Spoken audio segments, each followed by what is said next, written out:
दोस्तों, मैं दीपक यादव आप सभी लोग का अपने YouTube चैनल जीएस अड्डा पे स्वागत करता हूं। प्यारे दोस्तों, यदि मेरे चैनल पे आप नए हैं तो मेरे चैनल को सब्सक्राइब करिए, अपने दोस्तों में शेयर करिए और मेरे वीडियो को लाइक करिए। प्यारे दोस्तों, अब सभी के लिए मैं जीएस कैप्सूल के अंतर्गत जीएस के एक टॉपिक जो इम्पोर्टेंट है उसको मैं आपको करा रहा हूँ। प्यारे दोस्तों, पिछले वीडियो में मैंने आपको भ्रंश से रिलेटेड एक वीडियो डाली थी, जिसकी कड़ी को आगे बढ़ाते हुए मैं आज उसी से रिलेटेड एक नए वीडियो को लेकर आपके सामने प्रस्तुत हुआ हूँ। प्यारे दोस्तों, अपना ये वीडियो शुरू करने से पहले मैं पिछले वीडियो को थोड़ा सा रिकॉल करना चाहूँगा ताकि आपको चीज़ें यहाँ से आसानी से समझ में आए। तो प्यारे दोस्तों, जैसा कि मैंने आपको भ्रंश के बारे में बताया था कि भ्रंश जो होता है वो भूपटल के तल के सहारे चट्टानों के स्थानांतरण से उत्पन्न एक स्थलाकृति होती है, जिसे हम भ्रंश कहते हैं। मतलब कि जो पृथ्वी की धरातल है उसके सहारे जब चट्टानों का स्थानांतरण होता है तो उससे उत्पन्न जो स्थलाकृति होती है उसे हम क्या कहते हैं? भ्रंश कहते हैं। प्यारे दोस्तों, भ्रंश की प्रक्रिया क्रिया के लिए यह भ्रंश के निर्माण में संपीड़न तथा तनाव मूलक दो प्रकार के बल जिम्मेदार होते हैं, जिसमें से तनाव मूलक बल अत्यधिक जिम्मेदार होता है। प्यारे दोस्तों, अगर हम बात करें भ्रंश की, तो भ्रंश जो होते हैं वह तीन प्रकार के होते हैं: सामान्य भ्रंश, व्युत्क्रम भ्रंश और सोपानी भ्रंश।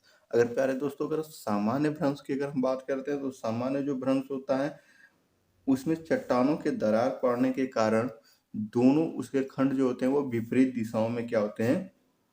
खिसक जाते हैं। इसे हम सामान्य भ्रंश कहते हैं और इसके फलस्वरूप धरातल का या भूपटल का विस्तार होता है। दूसरे की अगर बात करें व्युत्क्रम भ्रंश की, तो इसमें चट्टानों में दरार पड़ने पर चट्टानों के दोनों खंड एक दूसरे के आमने सामने सरक जाते हैं। इससे उत्पन्न भ्रंश को हम व्युत्क्रम भ्रंश कहते हैं।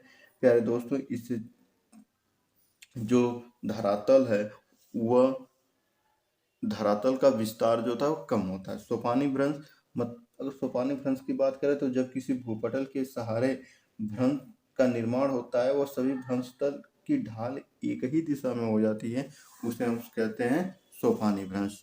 तो प्यारे दोस्तों, यहाँ तक मैंने आपको पिछले वीडियो में बता दिया था। आज हम भ्रंश के द्वारा निर्मित धरातल पर कुछ भू आकृतियों के बारे में चर्चा करेंगे। तो जैसा कि हम जानते हैं कि भ्रंश के द्वारा धरातल पर चार प्रकार की भू आकृतियां निर्मित होती हैं, जिसमें भ्रंश घाटी, रैंप घाटी, ब्लॉक पर्वत या भ्रंशोत्य पर्वत, हर्स्ट पर्वत की स्थलाकृतियां निर्मित होती हैं। तो प्यारे दोस्तों, यदि हम पहले की बात करें भ्रंश घाटी की, तो भ्रंश घाटी को ही इंग्लिश में रिफ्ट वैली कहते हैं।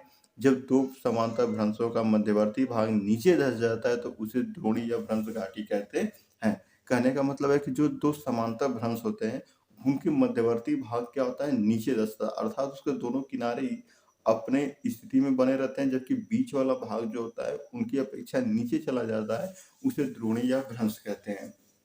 प्यारे दोस्तों, जर्मन भाषा में ही द्रोणी को या भ्रंश घाटी को ग्रेबन कहा जाता है। अगर बात करें प्यारे दोस्तों, तो अफ्रीका की महान भ्रंश घाटी विश्व की सबसे बड़ी घाटी है और इसकी खोज ग्रेगोरी नामक भूगर्भ शास्त्री ने की थी और इसी भ्रंश घाटी के लिए ग्रेगोरी महोदय ने भ्रंश घाटी शब्द का प्रयोग किया था।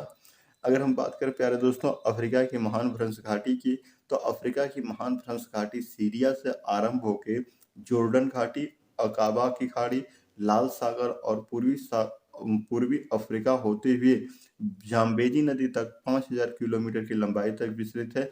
अर्थात सीरिया से आरंभ होकर जाम्बेजी नदी तक 5000 किलोमीटर की लंबाई में अफ्रीका की महान घाटी विस्तृत है। अगर इसमें आगे बात करें तो प्यारे दोस्तों अफ्रीका की कुछ प्रमुख झीलें हैं, जिसमें न्यासा है, विक्टोरिया है, रुडोल्फ है, टैंगानिका है। ये सारी झीलें जो हैं वो रिफ्ट वैली या अफ्रीका की महान भ्रंश घाटी में ही स्थित है। इस महान भ्रंश घाटी के अलावा विश्व में कुछ अन्य प्रसिद्ध भ्रंश घाटियां भी हैं, जिनमें जर्मनी में वासजेस और ब्लैक फॉरेस्ट के मध्य राइन भ्रंश घाटी है। स्कॉटलैंड में मिडलैंड भ्रंश घाटी है।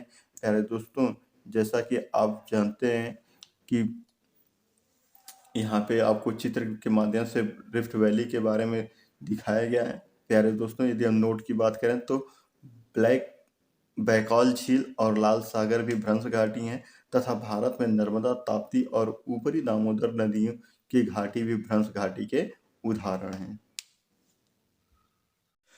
प्यारे दोस्तों, यदि हम भ्रंश भू-आकृति में अगली आकृति की बात करते हैं तो रैंप घाटी आती है। प्यारे दोस्तों, आइए देखते हैं कि रैंप घाटी का निर्माण कैसे होता है। तो यहाँ पे बताया जा रहा है कि इस घाटी का जो निर्माण है उस स्थिति में होता है जब दो भ्रंश रेखाओं के बीच का स्तंभ यथास्थिति में रहे, परंतु संपीडनात्मक बल के कारण किनारे के दोनों स्तंभ ऊपर उठ जाएं तो उससे रैंप घाटी का निर्माण होता है। तो प्यारे दोस्तों, रैंप घाटी के निर्माण में संपीडनात्मक बल कार्य करता है और इसी संपीडनात्मक बल के कारण जो भ्रंश रेखा निर्मित होती है उसी के सहारे दोनों किनारे ऊपर उड़ जाते हैं, जबकि मध्यवर्ती भाग यथा स्थिति में होता है। जिस तो इस भू आकृति को हम रैंप घाटी कहते हैं और इसका सबसे अच्छा उदाहरण आसाम की ब्रह्मपुत्र घाटी है।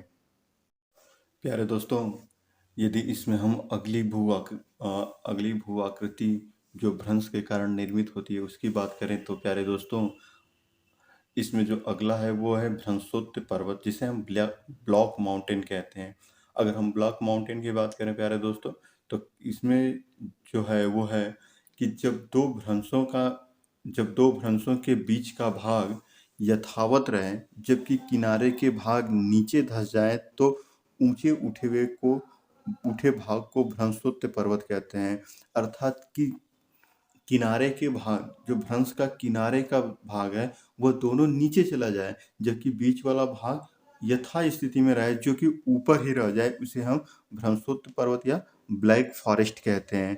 एग्जाम्पल में सबसे जो प्रसिद्ध है वो यूरोप में जर्मनी में वासजेस और ब्लैक फॉरेस्ट है, पाकिस्तान का साल्ट रेंज है, कैलिफोर्निया में सियरा नवेदा है और भारत में सतपुड़ा पर्वत जो है वह ब्लॉक माउंटेन के प्रमुख उदाहरण हैं। इसमें जो अगली और लास्ट स्थलाकृति है जो भ्रंश से निर्मित होती है वो हास्ट पर्वत है।